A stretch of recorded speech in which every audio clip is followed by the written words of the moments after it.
All right. Hello, hello, hello, everybody. Welcome. It is a Wednesday Fun Fold video. So hopefully you're excited about that.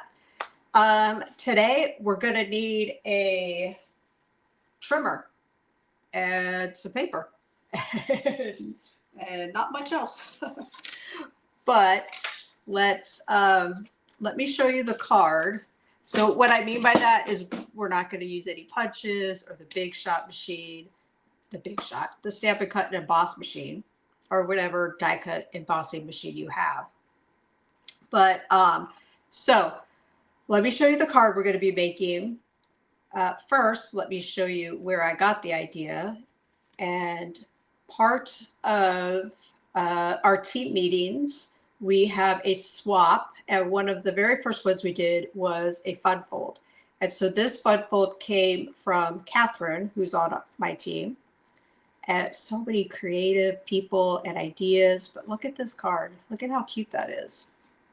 And it stands up. It's not too difficult. You need some measurements. But and I will say that she got the idea from Connie Stewart, who's on YouTube, and who knows where it originated, but that's the great thing about paper crafters in general, I think, is we're happy to share. Like, we have an idea, you want to switch it up a little bit, you take it, do what you want with it. So let me show you the card we're going to be making. So we're going to be using, so this is the front. And actually, I've got an idea. I'm going to do a little something over here too. But this is the card that we're going to be making. Now, if you just stumbled upon this video, or if you didn't, hello. My name is Jennifer, and I'm an independent Stampin' Up! Demonstrator here in Southwest Arizona.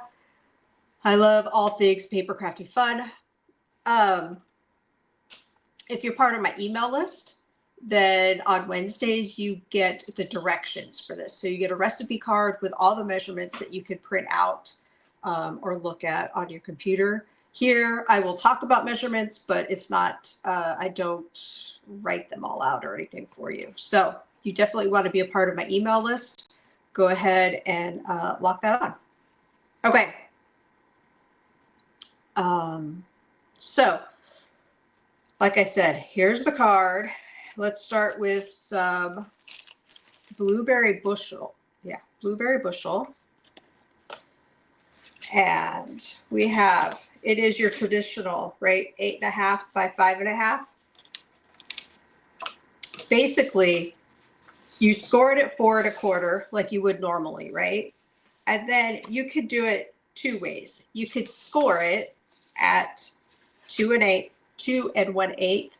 4 1/4, and then 6 3/8, or you could just fold your front and fold your back to the score line, to the middle score line, right? So I don't really like using the 8 measurements. I can, but I really don't like it. I'm much happier when everything is like quarter. All right, so there we have our card base. Now, you are going to also need a piece that is 6 by 3 scored at 3, right? Because that becomes this little guy right here, this guy. All right, so we have that piece. And then you just decide how you want to decorate it. Okay, so like, let's go ahead and just attach this. So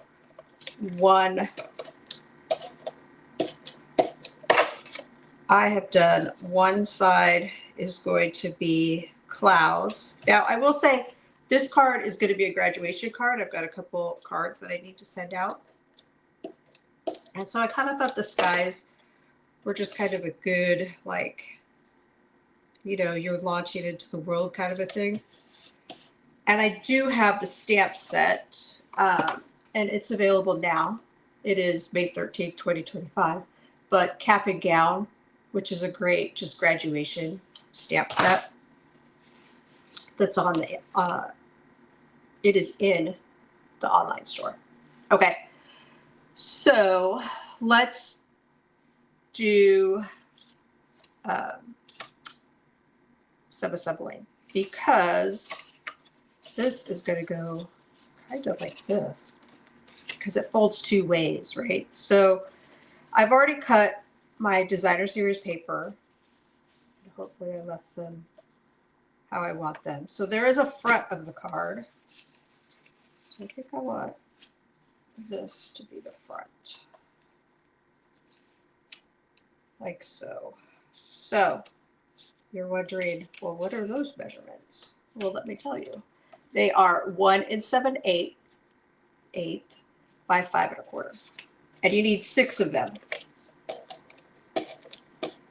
because you're doing 6 panels that are this size. So we're going to lay this guy down like so. Now I just happen to use like 3 different designer series paper. They come 6 by 6, so it's just kind of the way it worked out. You could use one, like the whole if it's 12 by 12, right? You could just use one designer series paper. It's whatever you're trying to create. So now, so there's the front of our card. And now this guy, you have to decide if you want, like where you want these. So I think I'm going to go like this. You could go like this, or you could go like this. But remember, this is going to be on it also, like so. Maybe I'll switch it up and we'll do it like this on this card. All right.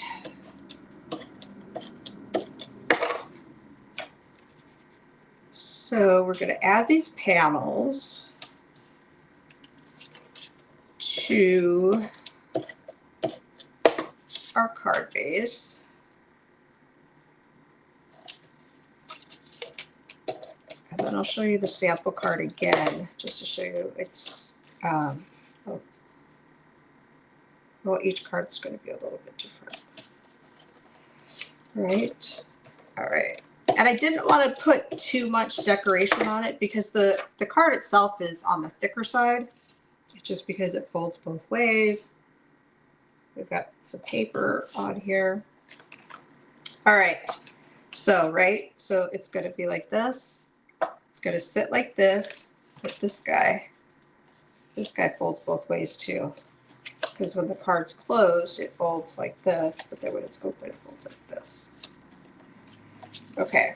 So I'm going to put a strip, oops, maybe here, and a strip here,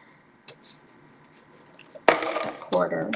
And we're going to eyeball it. Obviously, I want the score line on this guy to match up with the card base. And we're going to lay it down. Now, on this card, I did stamp "Congratulations, Graduate," which I probably should have done right there. But we'll see how this works out. Okay, so I have this little guy right here. And this is, I think it's 1.5. Yeah, 1.5 by 1.5. So this is 1 3/4 by 1 3/4. And I just took my Memento Black and inked up the diploma. Did it kind of crooked. And then add this to the front. Now you could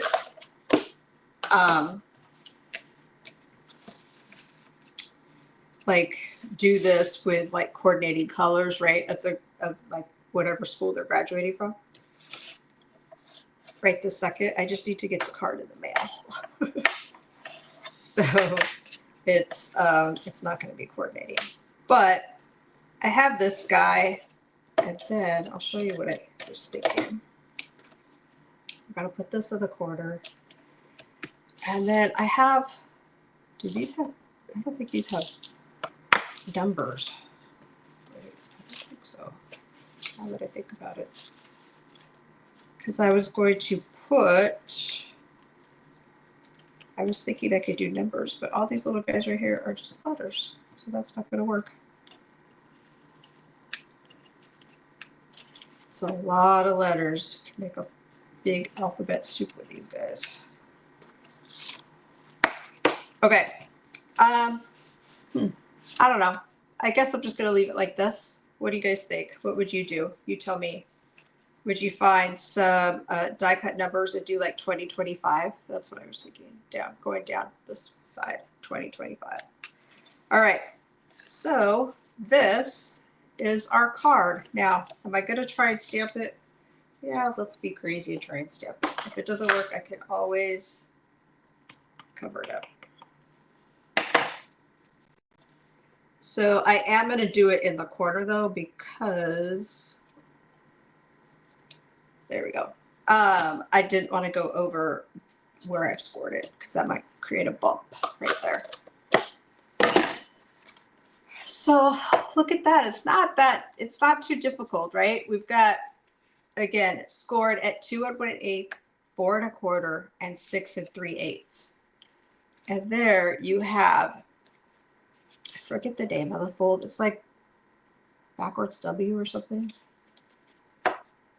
because it stands up like this. But you can mail it in a regular envelope and easy peasy, right? So again, here's the sample card.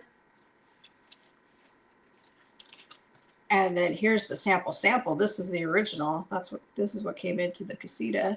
Look at how cute. She's got the little ribbon there. This is old designer series paper. Very, very cute. So like I said, thank you, Catherine. Great idea. All right, guys. Well, that's a kind of a short video, but hopefully you enjoy it. I would love to see what you guys create. If you recreate this card, I would love, show me, bring it to class, send me a picture, post it in the comments. That would be great. All right, guys. Hopefully you like it. I will talk to you all soon. Thanks for watching. Bye, guys.